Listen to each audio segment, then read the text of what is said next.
Esta historia me ocurrió a mí mismo cuando era más pequeño. No sé qué fue lo que me llevó a aquel pueblo, pero lo encontré mientras conducía sin rumbo. Quizás fue la necesidad de escapar de la monotonía o simplemente el deseo de perderme por un rato. El sol se ocultaba detrás de nubes oscuras cuando vi el cartel oxidado que apenas decía bienvenido a San Martino. Algo en mí me dijo que no debía entrar, pero ignoré la corazonada y seguí avanzando. San Martino parecía haber sido abandonado hace décadas. Las calles estaban desiertas, cubiertas de polvo y hojas muertas que el viento arrastraba de un lado a otro. Las pocas casas que vi se mantenían de pie por pura terquedad, sus fachadas desvencijadas y ventanas rotas me observaban con vacío, como si las almas que alguna vez las habitaron se hubieran esfumado, llevándose con ellas cualquier rastro de vida. Conforme avanzaba, me di cuenta de que no había señales de vida. No había coches, ni animales, ni siquiera un susurro de viento que agitara los árboles marchitos. Solo el silencio, denso y sofocante, como una manta que cubría el pueblo. Intenté ignorar el creciente malestar que se apoderaba de mí, convencido de que no había nada que temer, que era solo una aldea más de las tantas que había visto en mi vida. Pero hubo una casa que llamó mi atención de inmediato. Estaba al final de un camino angosto, apartada del resto del pueblo. Era más grande que las otras, pero también más sombría, como si la oscuridad se hubiera adherido a sus muros. Sus paredes estaban cubiertas de una enredadera negra, seca y retorcida, como si la naturaleza misma hubiera intentado devorarla y se hubiera dado por vencida. La madera del porche estaba carcomida por el tiempo, y la puerta, ligeramente entreabierta, se balanceaba con el viento en un chirrido que parecía una advertencia. Algo en esa casa me repelía y, al mismo tiempo, me atraía. Era una atracción morbosa, como cuando uno no puede evitar mirar un accidente, aunque sabe que debería apartar la vista. No pude evitar detener el coche frente a ella. Me quedé un momento, inmóvil, observando la entrada oscura. La puerta parecía invitarme a entrar, pero también me advertía de un peligro que no podía definir. Bajé del coche sin pensarlo. Sentí la grava crujir bajo mis pies mientras me acercaba. Todo estaba en silencio, excepto el sonido de mis propios pasos. Me detuve ante la puerta, dudando si entrar. El aire estaba cargado, pesado, y me oprimía el pecho. Miré a través de la abertura y vi que el interior estaba en penumbras, pero podía distinguir los contornos de los muebles viejos cubiertos de polvo. Mi instinto me gritaba que me fuera, pero algo más fuerte me empujaba a cruzar ese umbral. Así que entré. El interior olía a humedad y a algo más, algo rancio y podrido que me hizo taparme la nariz. El suelo de madera crujía con cada paso, como si protestara por mi presencia. La casa estaba vacía, pero había un rastro de vida en ella, como si alguien hubiera estado allí recientemente. Una taza de té medio llena en la mesa del comedor, un periódico amarillento en el sillón, una manta arrugada sobre una silla. Sentí un escalofrío recorrer mi espalda cuando vi una foto enmarcada sobre la chimenea. En ella, una familia me sonreía, un hombre, una mujer y un niño. Sus ojos estaban fijos en mí y me parecían extrañamente vivos, como si me estuvieran observando a través del tiempo. Di un paso atrás, y fue entonces cuando escuché el susurro. Era apenas un murmullo, como el viento moviéndose a través de las paredes. No pude entenderlo, pero sentí una presión en mi cabeza, como si alguien estuviera tratando de comunicarme algo. La sensación de ser observado se hizo más intensa. Me giré bruscamente, esperando encontrarme con alguien detrás de mí, pero no había nada. Sin embargo, el ambiente había cambiado. El aire se había vuelto más frío, y la penumbra parecía haberse espesado. Decidí que era hora de salir, pero cuando me dirigí hacia la puerta, la vi cerrarse lentamente frente a mí, sin que nadie la empujara. Mi corazón latía con fuerza, y el pánico comenzó a apoderarse de mí. Corrí hacia la puerta y la golpeé con fuerza, pero no se movía. Empecé a gritar, pidiendo ayuda, pero solo el eco de mi voz me respondió. Fue entonces cuando escuché los pasos en el piso de arriba. Eran lentos, deliberados, como si alguien estuviera descendiendo por las escaleras, cada paso resonando con un eco hueco. El miedo me paralizó. Los pasos se acercaban, y con cada uno, sentía que la oscuridad se cerraba más a mi alrededor. Podía ver la sombra de alguien proyectada en la pared del pasillo que llevaba a la escalera. Era alta y delgada, y se movía con una lentitud casi insoportable. No sabía qué hacer, si correr o quedarme quieto. Todo en mí gritaba que corriera, pero mis piernas no respondían. Entonces, la sombra se detuvo, justo al borde de las escaleras. No podía verla completamente, solo su contorno oscuro. Sentí una presencia helada que emanaba de ella, algo que no era de este mundo.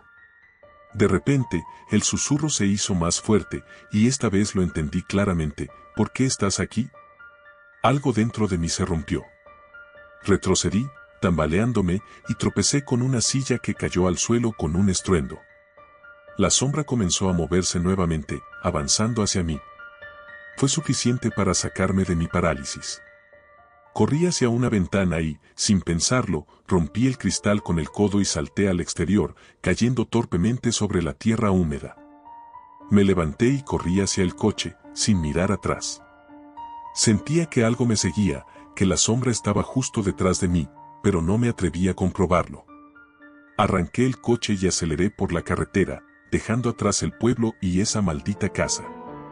Conduje durante horas, sin detenerme, hasta que llegué a la civilización. No le conté a nadie lo que vi, ni siquiera me atreví a regresar por mis cosas que quedaron esparcidas en el suelo. Nunca más volví a conducir por caminos desconocidos. Y cada vez que paso frente a una casa solitaria, siento un escalofrío que me recorre la espalda, recordándome que hay cosas que es mejor no despertar. Cosas que no deberían ser vistas, pero las cosas no terminaron ahí. Durante semanas, la imagen de esa casa no dejó de atormentarme. En mis sueños, volvía a caminar por las calles desiertas de San Martino. Todo era igual, hasta que llegaba a la casa, y ahí es cuando el sueño se tornaba en pesadilla. Entraba de nuevo, aunque esta vez sabía que no debía hacerlo. Y siempre, justo cuando la sombra aparecía en la parte superior de las escaleras, me despertaba con el corazón latiendo a toda velocidad, empapado en sudor frío. Mis amigos comenzaron a notar mi cambio. Estaba más callado, retraído, y evitaba cualquier conversación sobre viajes o paseos. Una noche, después de varios tragos, les conté lo que había ocurrido, esperando que, al decirlo en voz alta, pudiera liberarme del peso que llevaba encima. Pero en lugar de aliviarme, la historia solo pareció hacerla más real, más tangible. Sus reacciones fueron mixtas, algunos se rieron, pensando que era una broma, otros intentaron tranquilizarme diciendo que debía haber sido un sueño o una alucinación causada por el cansancio. Pero yo sabía que no era así. La casa era real, el pueblo era real. Y algo en lo más profundo de mí empezó a cambiar. Sentía una atracción creciente, una necesidad de regresar, de enfrentar lo que había dejado atrás. Al principio, me resistí. Me obligué a seguir con mi rutina, a no pensar en la casa ni en el pueblo. Pero cada vez que cerraba los ojos, la imagen de la casa solitaria aparecía de nuevo, cada vez más clara, como si me estuviera llamando. Las noches se hicieron más difíciles, dormía poco y mal, y mis pensamientos se volvían cada vez más oscuros. Un día, mientras organizaba papeles en mi oficina, encontré un viejo mapa de la región donde estaba San Martino. No recordaba haberlo guardado, pero ahí estaba, con las carreteras señaladas en rojo y una pequeña X marcando la ubicación del pueblo. Sentí un escalofrío recorrerme la columna. Sabía lo que significaba. Sabía que debía volver. Intenté ignorarlo, arrinconando el mapa en el fondo de un cajón. Pero la sensación no desapareció. Al contrario, se intensificó. No podía concentrarme en mi trabajo, y mis pensamientos volvían una y otra vez a esa casa, a lo que había dejado sin resolver. Finalmente, un día ya no pude resistir más.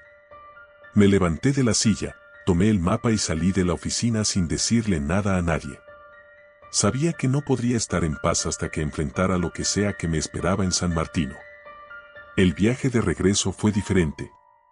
La primera vez que llegué, lo hice por casualidad, sin saber lo que me esperaba.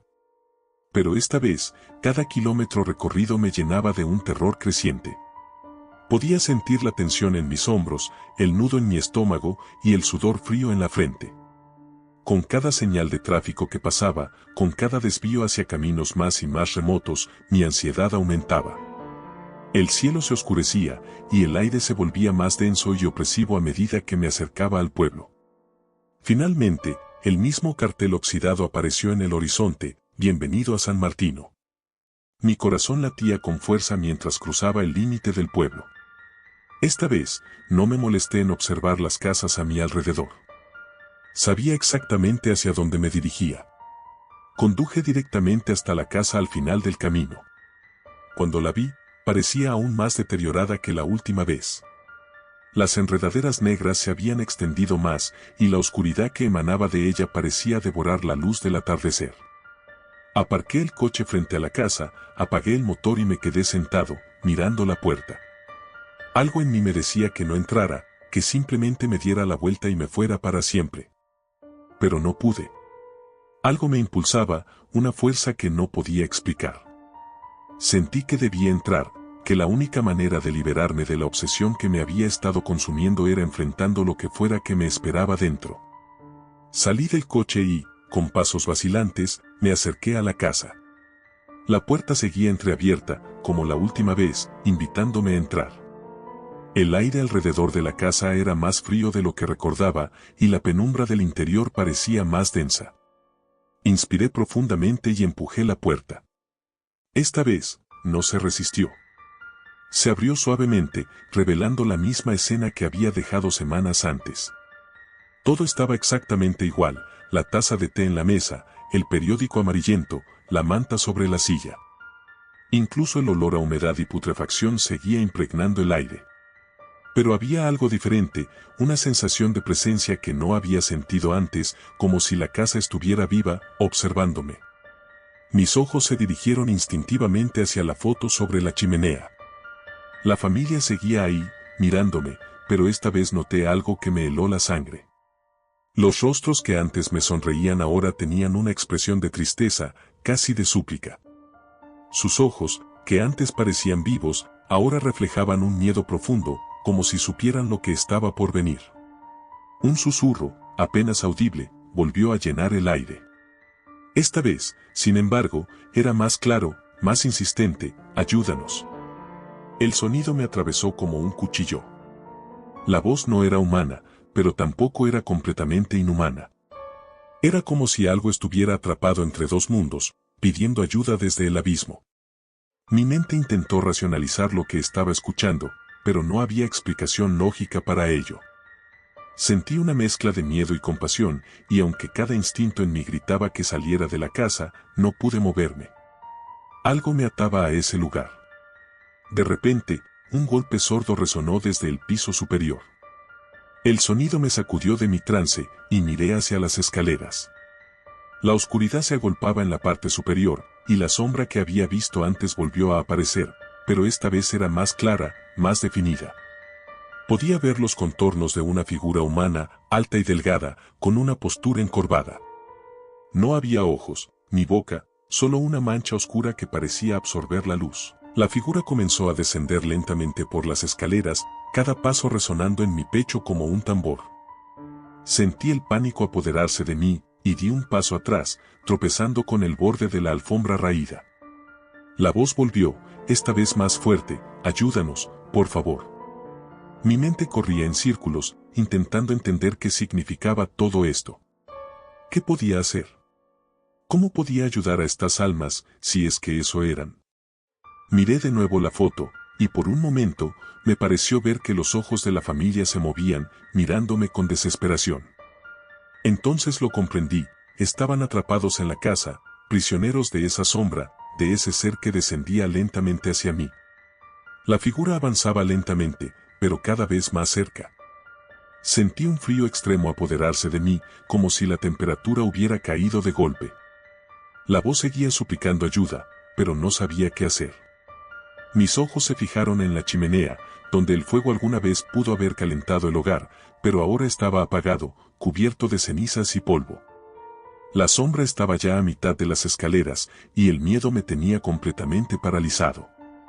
Recordé algo que había leído alguna vez, en alguna historia antigua o superstición: el fuego purifica, el fuego libera. Sin pensarlo demasiado, me abalancé hacia la chimenea. Sabía que no había leña, ni cerillas, pero busqué frenéticamente entre las cenizas, esperando encontrar algo, cualquier cosa, que pudiera encender un fuego. Mis manos encontraron un viejo atizador, frío y oxidado. Lo levanté y, con fuerza, golpeé las paredes internas de la chimenea, levantando nubes de polvo y ceniza. Fue entonces cuando vi algo extraño. En la parte posterior de la chimenea, debajo de una capa gruesa de hollín, había un símbolo tallado en la piedra. No lo reconocí, pero su forma me resultaba perturbadora, como si perteneciera a un lenguaje olvidado hace mucho tiempo. Desesperado, volví a golpear la piedra, esta vez con más fuerza, y de repente, el símbolo comenzó a brillar con una luz tenue y rojiza. La sombra se detuvo en seco, a solo unos metros de mí. Podía sentir su odio, su furia, irradiando desde ella, pero también un rastro de miedo. El susurro volvió, pero esta vez no era una súplica, sino una advertencia: no lo hagas. Ignoré la voz y continué golpeando la piedra. La luz del símbolo se intensificó, y la sombra comenzó a retroceder lentamente, como si la estuviera repeliendo. El frío en la habitación se hizo aún más intenso, pero sentí una chispa de esperanza. Sabía que estaba haciendo lo correcto. Finalmente, con un último golpe, la piedra cedió y el símbolo explotó en una llama roja y brillante. La sombra emitió un chillido agudo, un sonido que no pertenecía a este mundo, y se desintegró en el aire, dejando tras de sí solo un eco distante. El silencio volvió a la casa, pero esta vez no era el mismo silencio opresivo de antes. Era un silencio de paz, de liberación. Sentí una calma que no había sentido en semanas, y por primera vez desde que entré en la casa, pude respirar con normalidad. Miré hacia la foto en la chimenea. Los rostros de la familia ya no parecían asustados. En lugar de eso, había una serenidad, una gratitud que no necesitaba palabras. Supe entonces que lo que fuera que los había mantenido prisioneros en esa casa había sido destruido, y que ahora, finalmente, podían descansar. Con una última mirada a la casa, me dirigí a la puerta. La abrí sin dificultad, y la luz del día, que parecía más brillante de lo normal, me recibió con un cálido abrazo. Salí al exterior, sintiendo el sol en mi piel, y supe que nunca más volvería a ese lugar. Conduje de regreso a casa sin detenerme, sintiendo una ligereza que no había sentido en años. Dejé atrás San Martino y la oscuridad que lo había envuelto. Y aunque las imágenes de lo que había visto esa noche permanecen en mi memoria, ya no me atormentan. Porque ahora sé que, a veces, el mal puede ser derrotado, y que las almas perdidas pueden encontrar la paz. Desde entonces, cada vez que paso frente a una casa solitaria en medio de la nada, sonrío para mis adentros, sabiendo que ya no tengo nada que temer. Pero en lo más profundo de mi ser, sé que no todas las historias terminan así, y que en algún lugar, otra sombra podría estar esperando, acechando en la oscuridad. Pero esa, ya no es mi batalla.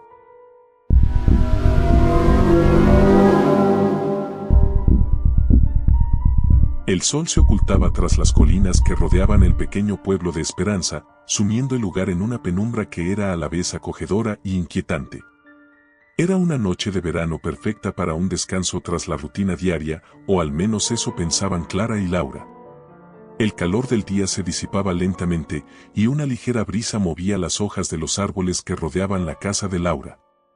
Laura y Clara habían planeado una noche tranquila en casa de Laura, mientras sus padres estaban de viaje. La idea era disfrutar de una maratón de películas y relajarse. No era la primera vez que pasaban una noche en la casa solas, se conocían desde la infancia y estaban acostumbradas a estos momentos de complicidad. Pero aquella noche, algo se sentía diferente.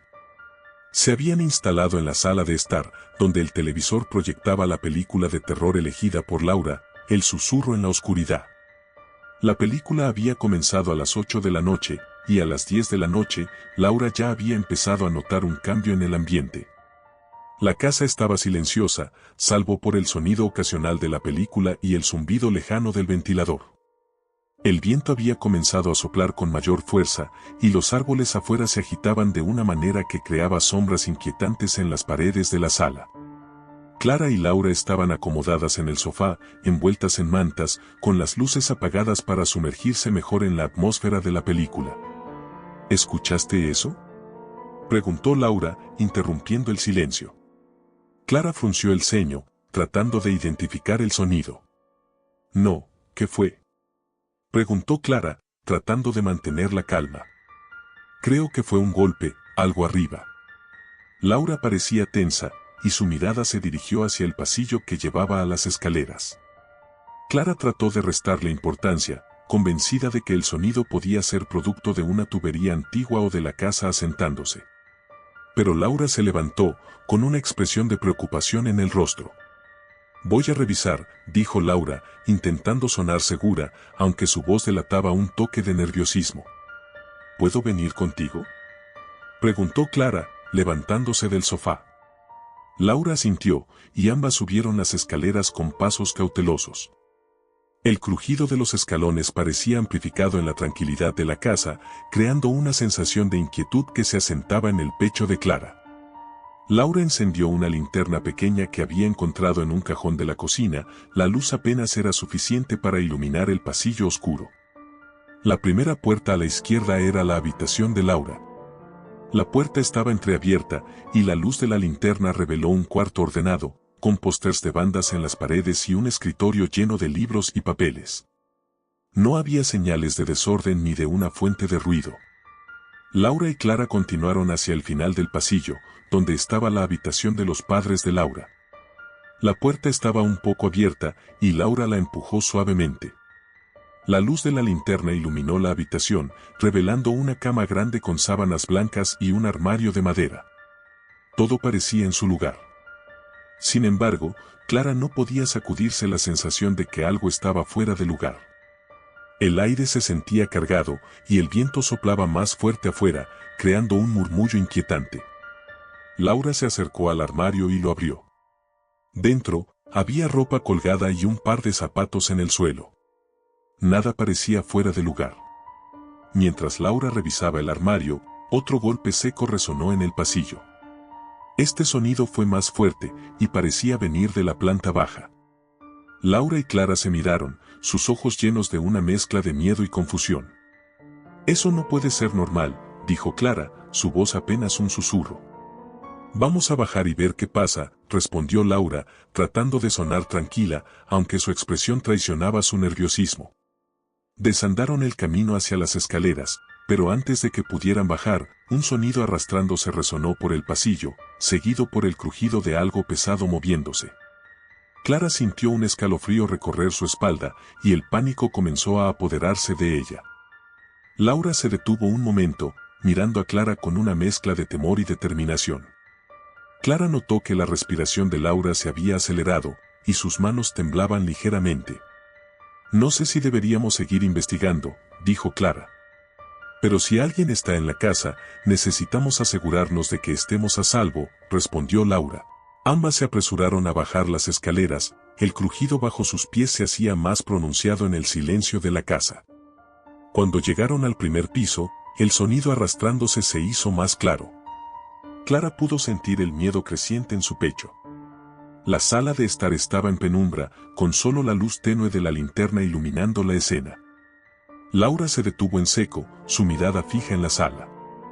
El sofá estaba desordenado, y las mantas que habían estado sobre él estaban esparcidas por el suelo. Algo en la habitación estaba fuera de lugar, y el ambiente se sentía opresivo, como si la casa misma estuviera respirando. De repente, un fuerte golpe retumbó en la habitación. Clara dio un grito ahogado y se aferró al brazo de Laura. Ambas giraron hacia el origen del sonido, la cocina. La puerta de la cocina estaba entreabierta, y la linterna iluminó una serie de huellas húmedas en el suelo, que parecían arrastrarse desde la cocina hacia la entrada del pasillo. Laura avanzó con cautela, con Clara a su lado. El aire en la cocina estaba frío, y el frigorífico emitía un zumbido constante. Clara se dio cuenta de que la ventana de la cocina estaba entreabierta, y el viento la hacía tambalear. Se preguntó si alguien podría haber entrado por ahí. Laura se acercó a la ventana y la cerró, y Clara examinó las huellas. Parecían ser de agua, pero no había ningún rastro de humedad en el suelo alrededor. El miedo estaba a punto de consumirlas, y la sensación de ser observada se hacía más intensa. «Vamos a llamar a alguien», dijo Clara, sacando su teléfono móvil de su bolso. Pero al mirar la pantalla, vio que no había señal. El pánico se apoderó de ella. «No podemos quedarnos aquí», dijo Laura, mirando alrededor con desesperación. Decidieron salir de la casa y buscar ayuda. Ambas se dirigieron hacia la puerta principal, pero al intentar abrirla, se dieron cuenta de que no podían. La puerta estaba bloqueada desde afuera. Clara intentó empujarla, pero no se movía. El sonido de algo arrastrándose volvió, más fuerte esta vez, y parecía acercarse. Clara sintió que el pánico la ahogaba, y Laura estaba igual de aterrorizada. Las dos se miraron, y sin decir una palabra, comenzaron a buscar otra salida. El único camino posible era hacia el sótano. Laura tomó la linterna y la dirigió hacia la puerta del sótano, que estaba justo al final del pasillo. Clara sintió un escalofrío al pensar en bajar allí, pero no había otras opciones. Ambas se dirigieron hacia la puerta, y Laura la abrió con dificultad.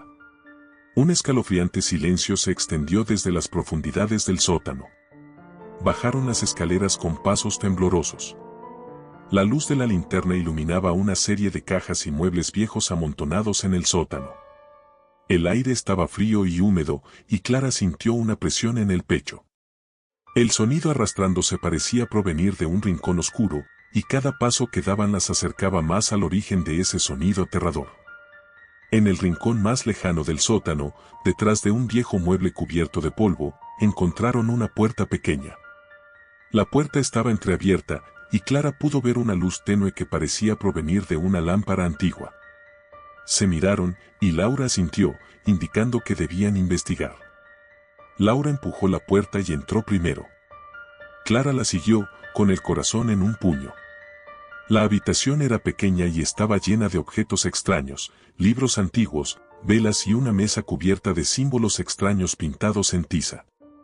Clara notó que había algo escrito en las paredes, palabras en un idioma que no podía reconocer. De repente, la luz de la lámpara parpadeó y se apagó, sumiendo la habitación en una oscuridad total. Clara sintió una presencia a su lado, y un frío intenso la envolvió. Laura encendió nuevamente la linterna, pero la luz era débil y parpadeante.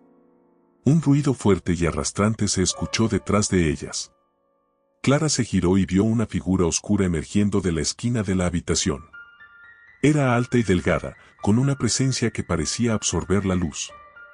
La figura avanzaba lentamente, arrastrando algo detrás de ella.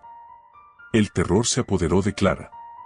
Laura intentó encender la linterna nuevamente, pero la figura estaba cada vez más cerca. Clara y Laura se miraron con desesperación. Laura se abalanzó hacia la figura, intentando empujarla, pero la sombra parecía impenetrable. La figura avanzó con paso lento, y Clara sintió que sus fuerzas la abandonaban.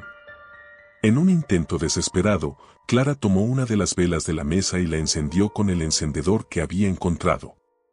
El fuego de la vela era tenue, pero al entrar en contacto con la sombra, comenzó a repelerla.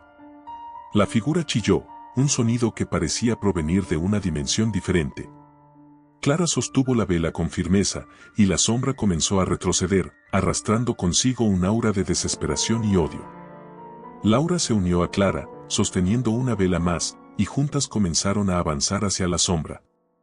Finalmente, con un último grito desgarrador, la sombra se desvaneció, dejando un eco distante en la habitación. Clara y Laura se desplomaron en el suelo, exhaustas y aterrorizadas. La luz de las velas iluminaba la habitación, revelando los símbolos en las paredes y los objetos antiguos. Laura y Clara se levantaron lentamente, sintiendo un alivio momentáneo. Sabían que debían salir de la casa antes de que algo más ocurriera. Salieron del sótano y regresaron a la planta principal, donde la puerta principal todavía estaba bloqueada. Clara miró a su alrededor y notó una ventana en la sala de estar que estaba ligeramente abierta. Laura y Clara se acercaron a la ventana y lograron abrirla lo suficiente para escapar. El aire fresco de la noche las envolvió, y ambas se arrastraron fuera de la casa, sintiendo la libertad en sus pulmones. Se alejaron rápidamente de la casa, corriendo hacia la calle principal. La casa se alzaba en la penumbra, con un aura de misterio y peligro. Clara y Laura se dirigieron a la estación de policía más cercana, donde relataron los eventos de la noche. La policía fue a investigar, pero no encontraron nada fuera de lo común. La experiencia dejó una marca profunda en ambas. La casa de Laura fue vendida poco tiempo después, y el nuevo propietario nunca se quejó de ningún incidente extraño. Sin embargo, Clara y Laura sabían que lo que vivieron aquella noche no podía ser explicado con palabras simples. A lo largo de los años, el pueblo de Esperanza volvió a su tranquilidad habitual, pero para Clara y Laura, esa noche se convirtió en un recuerdo que nunca podrían olvidar. Cada vez que pasaban frente a la casa, sentían un escalofrío, sabiendo que, en algún lugar en la oscuridad, había una sombra que nunca dejaría de acechar. Así terminó la última noche en Esperanza para Clara y Laura. Una noche que, a pesar del paso del tiempo, sigue siendo un eco de terror en sus recuerdos, una advertencia de que a veces, lo desconocido no está tan lejos como creemos.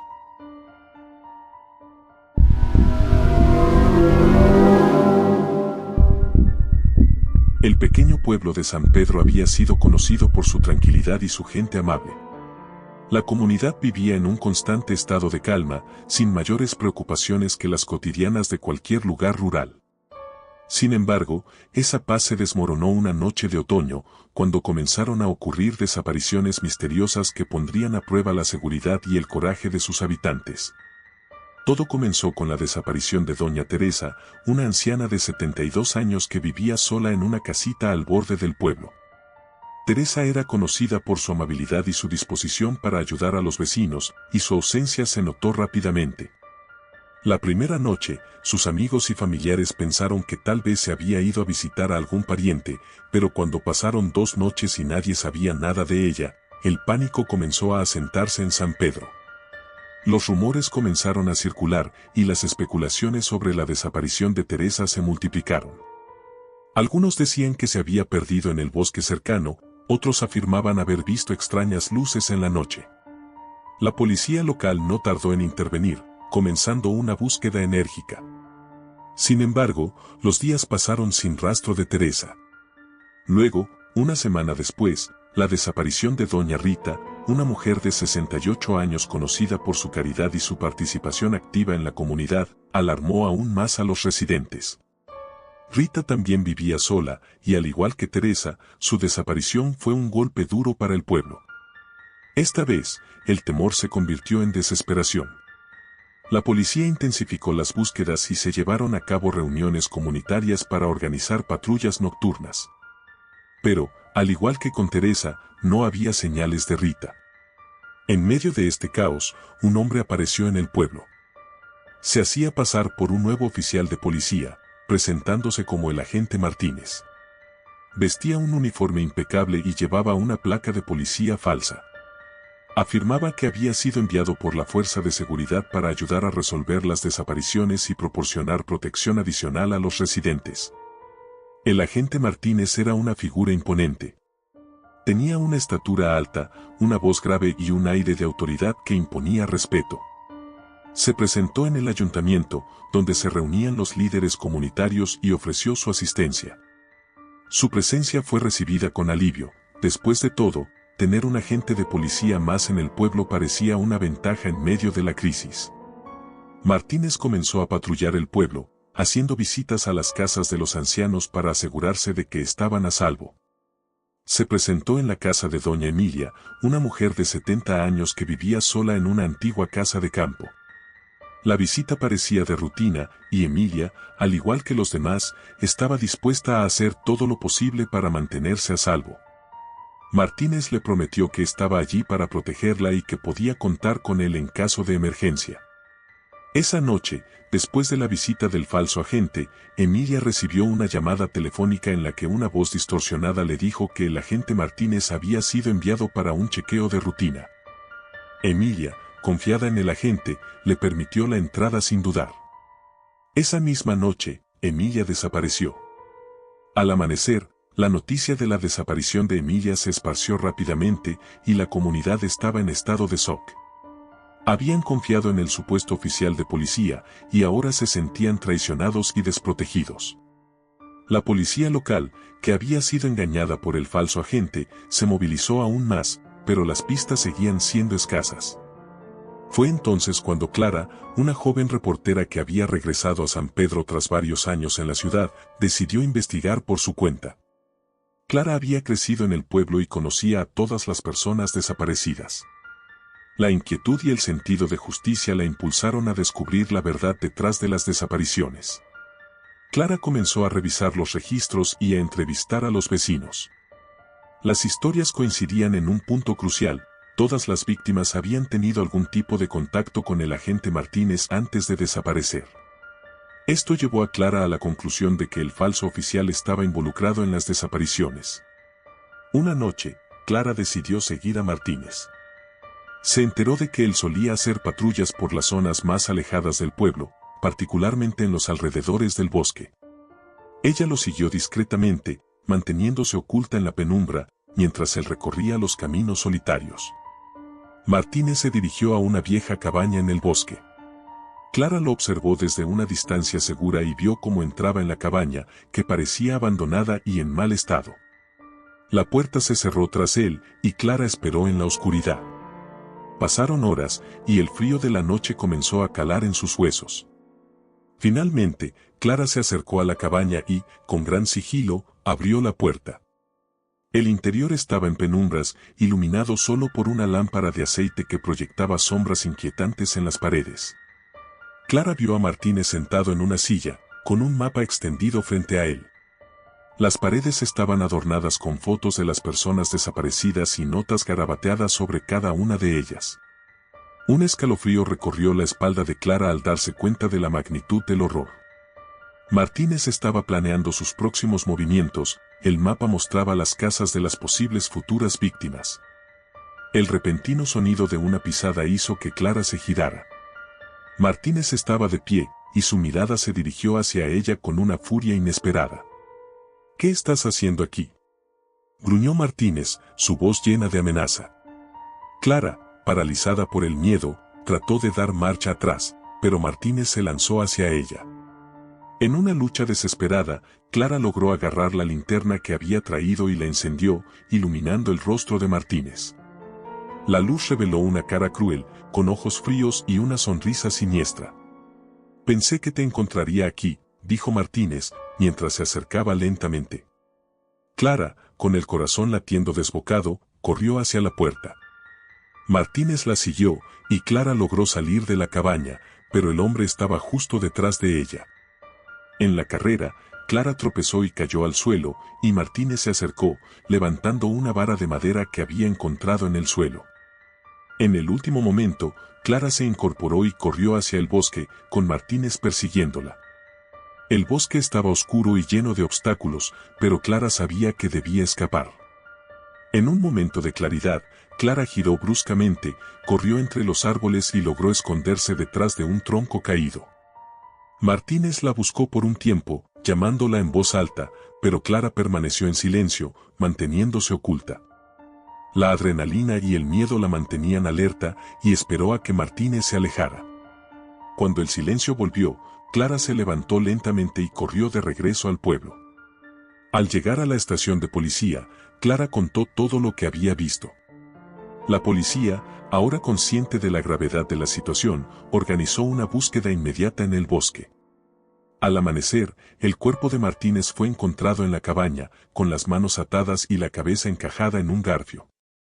Las autoridades confirmaron que el hombre había sido un criminal buscado por varios cargos de secuestro en otros lugares. La búsqueda continuó, y se encontraron pruebas que confirmaban que Martínez había tenido múltiples cómplices, pero la mayoría de ellos habían escapado. Clara, aunque traumatizada por lo que había vivido, fue aclamada como una heroína por su valentía. Las personas desaparecidas, lamentablemente, no fueron encontradas con vida, pero la pesadilla había terminado. San Pedro, aunque aliviado por el fin de la amenaza, nunca recuperó completamente la paz que una vez había conocido. La historia de Martínez se convirtió en una advertencia para todos, recordando a los residentes que incluso en los lugares más tranquilos, el peligro puede estar a la vuelta de la esquina.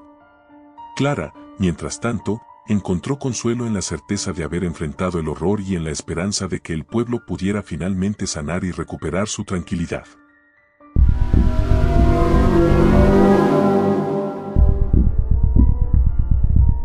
En el tranquilo pueblo de Daeraux, a unas 2 horas en coche de Buenos Aires, la vida fluía con una calma propia de los pequeños pueblos rurales.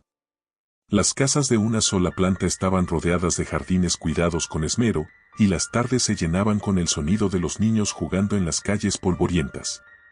Daeraux parecía un lugar inmutable, protegido del caos del mundo exterior. Sin embargo, la tranquilidad del pueblo se vería rota por una serie de eventos que pondrían a prueba su seguridad y despertarían un terror inimaginable. Todo comenzó con la llegada de un extraño en un caluroso día de verano. El hombre, de apariencia desaliñada pero con una sonrisa siempre presente, apareció en la plaza central del pueblo con un carrito lleno de globos de colores.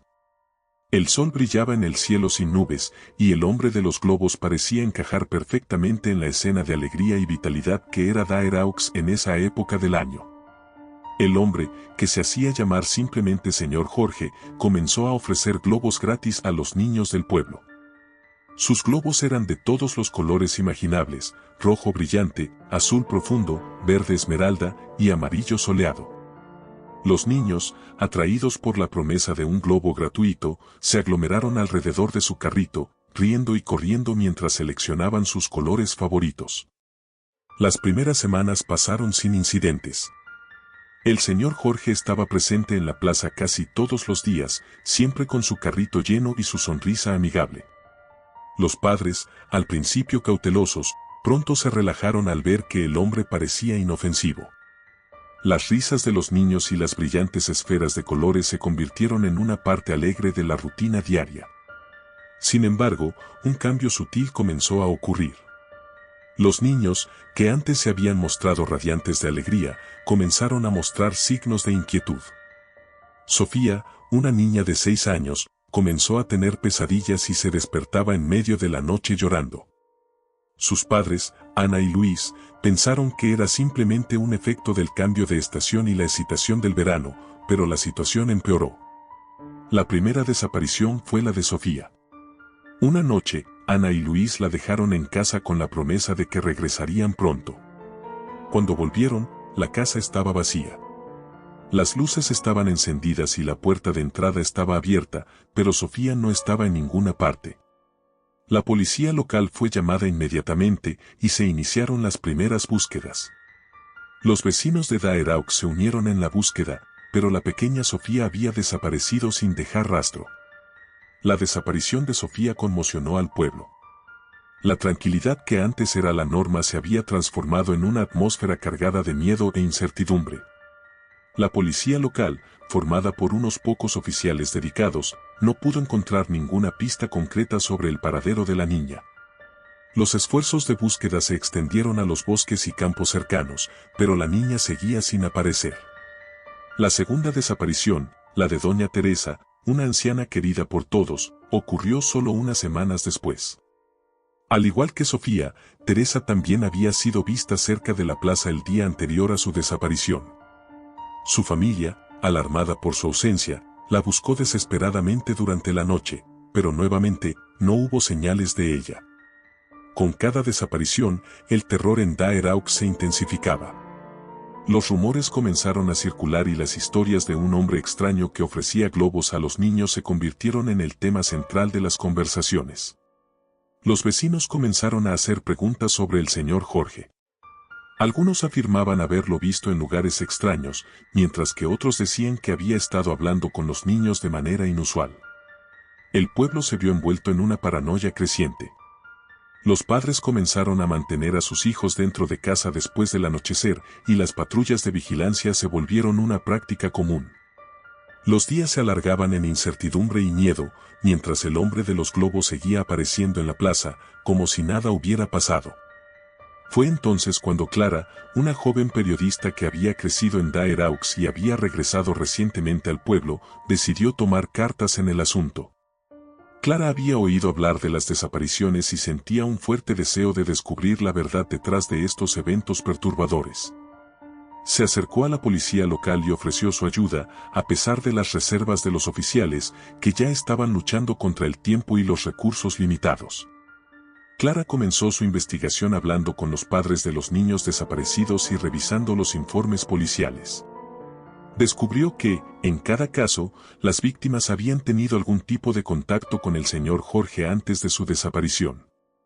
Los testimonios eran inquietantes. Algunos niños mencionaron que el hombre les prometió un lugar mágico al que los llevaría si aceptaban el globo, mientras que otros hablaron de una sensación extraña y desconcertante cuando estaban cerca de él. Determinada a resolver el misterio, Clara decidió seguir al señor Jorge. Comenzó a observarlo desde una distancia segura mientras él realizaba sus rondas diarias en la plaza. El hombre parecía tener una rutina meticulosa, siempre llegaba a la misma hora y se marchaba al anochecer. Clara también notó que rara vez interactuaba con los adultos, concentrándose únicamente en los niños. Una noche, Clara decidió seguir al hombre de los globos después de que éste cerrara su carrito y se dirigiera hacia el bosque cercano. Caminó a una distancia prudente, manteniéndose oculta entre los árboles. El señor Jorge avanzaba con paso lento y deliberado, llevando consigo una gran bolsa llena de globos desinflados. Finalmente, llegó a una casa abandonada en el borde del bosque. La casa, que había estado vacía durante años, parecía estar en ruinas, con ventanas rotas y una puerta colgante. El hombre de los globos entró en la casa, y Clara, con el corazón acelerado, se acercó para investigar. Con gran cautela, Clara abrió la puerta de la casa y entró en el interior. El ambiente estaba cargado de polvo y abandono, pero lo que encontró en el interior la dejó estupefacta. La casa estaba llena de globos de colores esparcidos por el suelo y las paredes. Los globos estaban desinflados y arrugados, y el aire estaba impregnado de un olor metálico y ácido. En las paredes, había fotos de los niños desaparecidos, recortadas de revistas y periódicos, con marcas rojas alrededor de sus rostros. Clara se estremeció al ver lo que parecía ser una especie de altar en una de las habitaciones traseras. Sobre una mesa, había una serie de cuadernos con garabatos y anotaciones perturbadoras. Las notas hablaban de reclutar a los niños para un viaje especial y cómo mantenerlos felices con globos. La inquietud se apoderó de Clara mientras leía las páginas llenas de referencias a rituales oscuros y extrañas promesas. De repente, Clara escuchó un sonido detrás de ella. Se giró con rapidez y vio al señor Jorge de pie en la entrada de la habitación, con una expresión de furia en su rostro. La sonrisa amigable que solía mostrar se había transformado en una mueca cruel y amenazante. «No deberías haber venido aquí», dijo el hombre, su voz cargada de una amenaza fría y calculadora. Clara sintió un pánico paralizante, pero la adrenalina la impulsó a actuar. Se lanzó hacia la puerta, pero el hombre de los globos la alcanzó y la empujó contra la pared. Los globos que había llevado en la bolsa se derramaron por el suelo, estallando con un sonido seco y creando una atmósfera aún más aterradora en la oscuridad. Clara luchó con todas sus fuerzas y logró liberarse, corriendo hacia la salida de la casa. El hombre de los globos la persiguió, pero Clara estaba decidida a escapar. Corrió a través del bosque, entre los árboles y arbustos, con el sonido de los pasos del hombre cada vez más cerca. Finalmente, logró salir del bosque y se dirigió rápidamente de regreso al pueblo. Al llegar a la estación de policía, Clara estaba agitada y con la ropa rasgada, pero logró contarles a los oficiales todo lo que había visto. La policía, ahora con una comprensión clara de la amenaza que enfrentaban, organizó una operación de emergencia para capturar al hombre de los globos. Durante el día siguiente, las autoridades rodearon la casa abandonada. El hombre de los globos fue arrestado sin resistencia y se encontraron pruebas incriminatorias que confirmaron su culpabilidad. Los niños secuestrados fueron liberados, aunque estaban traumatizados por la experiencia. La captura del hombre de los globos trajo alivio a la comunidad de Dare Aux, pero el daño ya estaba hecho. La desaparición de Sofía y los traumas sufridos por los otros niños dejaron una marca profunda en el pueblo. La plaza, que alguna vez había sido un lugar de alegría y risas, se convirtió en un recordatorio sombrío de los horrores que ocurrieron allí.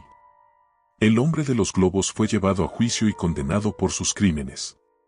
Durante el proceso, se descubrió que había estado operando en otros lugares, y su captura fue un alivio para muchas comunidades. Sin embargo, el impacto en Daer Aux fue duradero. La tranquilidad que una vez definió al pueblo fue reemplazada por un miedo persistente, y las historias del hombre de los globos se convirtieron en una advertencia para las futuras generaciones. Los globos, que antes simbolizaban diversión y alegría, ahora se convirtieron en un emblema de terror. Daer Aux, aunque aliviado por el fin de la amenaza, nunca pudo recuperar completamente la paz que una vez conoció. La historia del hombre de los globos dejó una huella imborrable en la memoria colectiva del pueblo, recordando a todos que, a veces, el peligro puede esconderse bajo el disfraz más inocente y colorido.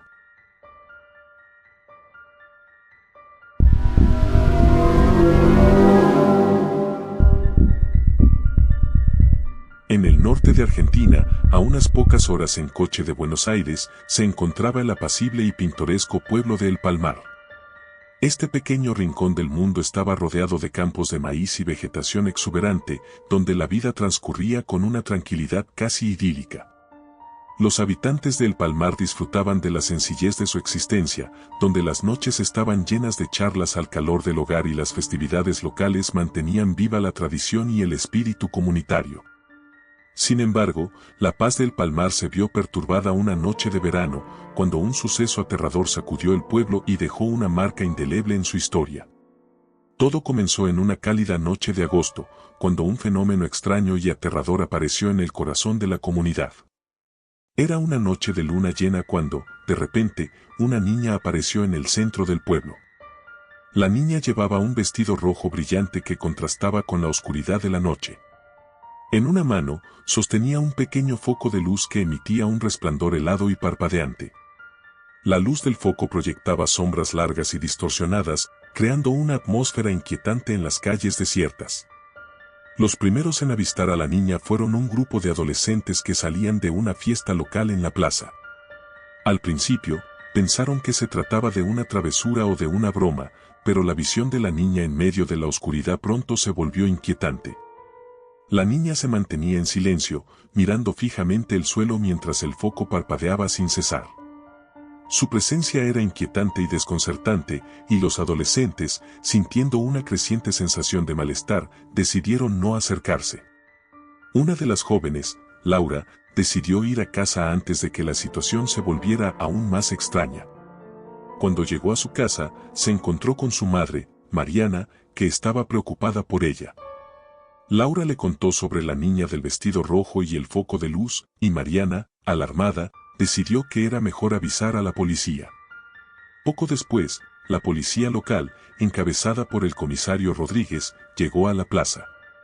La niña seguía en el mismo lugar, su foco de luz parpadeando de manera irregular. Los oficiales intentaron hablar con ella, pero la niña no respondió a sus preguntas y se limitó a mirar el suelo. La situación se volvió aún más inquietante cuando los oficiales intentaron acercarse a ella y notaron que el foco de luz parecía tener una energía inusual, casi como si estuviera vivo. El comisario Rodríguez decidió llevar a la niña a la comisaría para examinarla más detenidamente. En la comisaría, la niña se sentó en una de las sillas de la sala de interrogatorios, sin mostrar signos de incomodidad. El foco de luz en sus manos seguía parpadeando de manera irregular, y los oficiales notaron que el brillo de la luz parecía oscurecerse y resplandecer en patrones extraños. Los intentos de la policía por obtener información de la niña fueron en vano. Ella se mantenía en silencio, con una mirada vacía y sin emoción. El comisario Rodríguez comenzó a sospechar que la niña podría estar relacionada con algún tipo de fenómeno sobrenatural o ritual oscuro. Decidió mantenerla bajo vigilancia mientras intentaba investigar su origen y propósito. Esa misma noche, en la casa de Mariana, Laura tuvo una serie de pesadillas perturbadoras. En sus sueños, la niña del vestido rojo la perseguía a través de un laberinto oscuro, siempre con el foco de luz parpadeando a su lado. Laura se despertó sudorosa y temblando, sintiendo una creciente sensación de terror que no podía explicar. A la mañana siguiente, la noticia de la extraña aparición de la niña se había extendido rápidamente por el pueblo. Los rumores comenzaron a circular y los habitantes comenzaron a hablar sobre leyendas y supersticiones locales. Algunos afirmaban que la niña era un espíritu vengativo, mientras que otros creían que era una señal de un mal mayor que se avecinaba. Laura, inquieta por las pesadillas y los rumores, decidió investigar más a fondo. Habló con su abuela, que le contó una historia antigua sobre un evento similar ocurrido en el Palmar décadas atrás. Según la leyenda, un niño había desaparecido en circunstancias misteriosas y se había visto una figura en un vestido rojo que portaba una luz similar en la noche. La desaparición del niño nunca se resolvió y la historia se convirtió en una advertencia para los habitantes del pueblo. Laura se dirigió al archivo local para investigar más sobre el caso del niño desaparecido.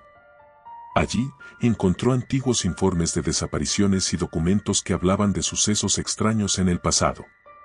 Uno de los informes contenía una foto desgastada de un niño con un vestido rojo, junto con una nota que decía: "El resplandor de la luz y la sombra de la noche han llevado a la oscuridad". Mientras Laura investigaba, en la comisaría, la situación con la niña del vestido rojo se volvía cada vez más extraña. A medida que pasaba el tiempo, el foco de luz en sus manos comenzó a mostrar patrones inquietantes, como si intentara comunicarse de alguna manera. Los oficiales notaron que cada vez que el foco parpadeaba, una sensación de frío extremo llenaba la sala de interrogatorios. En una de las noches siguientes, Laura recibió una llamada de su madre, que estaba preocupada por la creciente sensación de terror en el pueblo.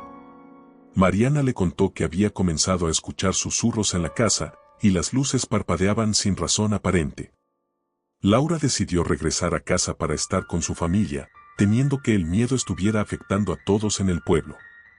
Esa noche, mientras Laura y Mariana estaban en casa, escucharon un golpe fuerte en la puerta. Laura, con el corazón acelerado, abrió la puerta y se encontró con una figura familiar, el comisario Rodríguez.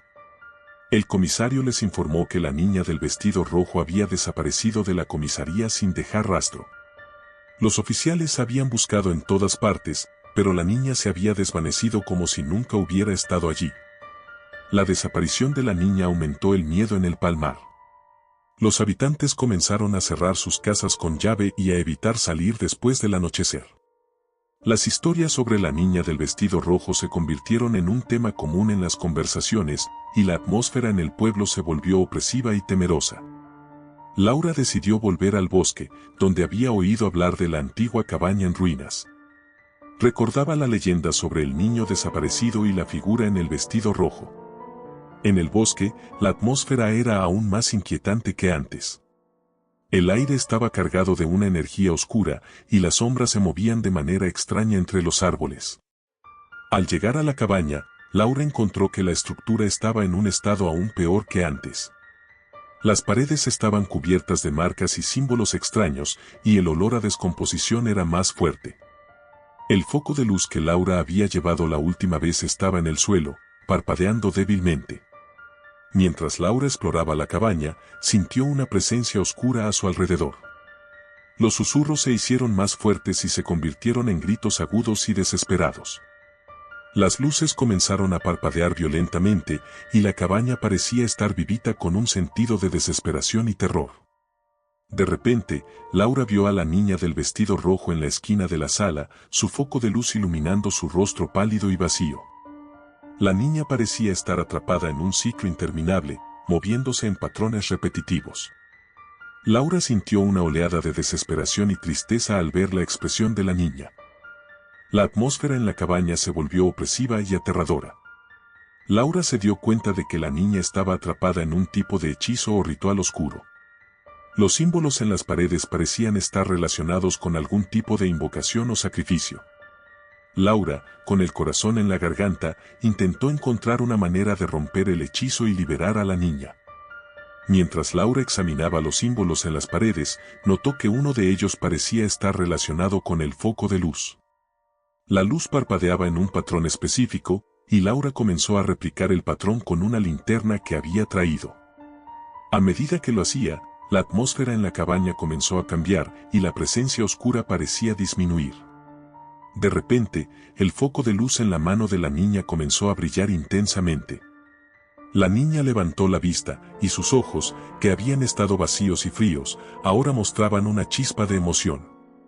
Laura sintió una ola de alivio al ver que la niña parecía estar liberándose del hechizo. Con un último esfuerzo, Laura terminó de replicar el patrón de luz, y la cabaña estalló en una explosión de luz brillante. La presencia oscura se desvaneció, y la atmósfera se volvió más ligera. La niña del vestido rojo, ahora libre del hechizo, desapareció en una nube de luz, dejando atrás solo el eco de su risa distante. Laura salió de la cabaña con una sensación de agotamiento y alivio. El bosque parecía haber recuperado su calma, y el aire estaba menos cargado.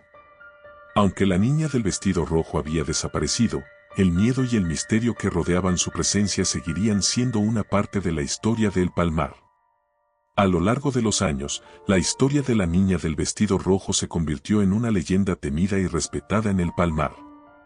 La cabaña en el bosque fue abandonada y se convirtió en un lugar evitado por los habitantes del pueblo.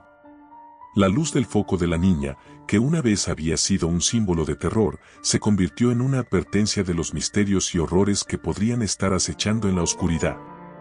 Aunque la niña nunca volvió a aparecer, su presencia dejó una marca indeleble en la memoria colectiva del pueblo. La historia del vestido rojo y el foco de luz continuó siendo contada y recordada, como un recordatorio sombrío de que a veces, el terror puede acechar en las formas más inocentes y coloridas.